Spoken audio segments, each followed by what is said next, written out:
So it's an open system, and the environment of the system is furnishing a flow of energy into the system, which the system is then collecting and using.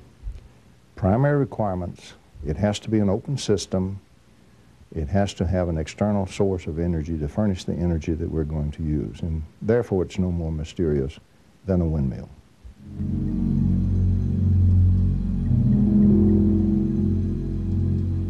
Well, today, the primary energy source we're talking about is the vacuum, but we're speaking of the vacuum in the quantum mechanical sense. It has been known now for some time that the vacuum is in fact filled with enormous energy flux. So there's no question that the energy is there. The question is extracting it and then using it in your system. It turns out, ironically, that everything we build, batteries, generators, and so forth, are already free energy systems insofar as extraction is concerned. There already is a process in every dipole, in every electric dipole or magnetic dipole, that automatically extracts and gates energy flow from the vacuum.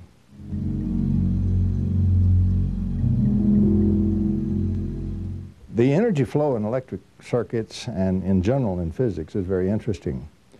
Much of physics, including all of electromagnetics, was already established before we had even the idea that energy flowed through space. This was simultaneously done by Poynting and also by Heaviside in the late 1880s. And the notion was extremely novel at the time that energy actually could flow through the vacuum or through space. Today, of course, we use that as a matter of fact. What is not so commonly known is that the application of tracking the energy flow in an electric circuit has never been very well done at all in physics.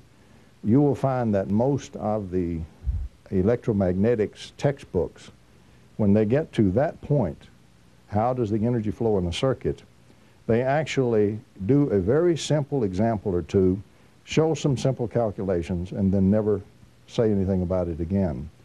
Now, the Poynting energy flow, which is what it's called, is of course very well applied in things that radiate off into space, but it has been very poorly applied in electric circuits. And in fact, for over 100 years, there has been a continuing argument, basically a gentlemanly argument, amongst the electrodynamicists as to exactly what and how to apply.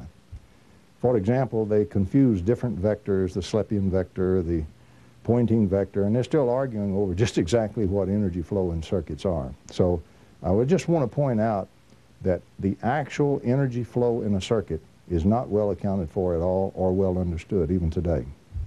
James Clerk Maxwell, best known for his Maxwell's equations, is reputed to have set things straight with his theories of electrical properties in a way that eliminates zero-point energy. But Maxwell's more advanced work allowed for the existence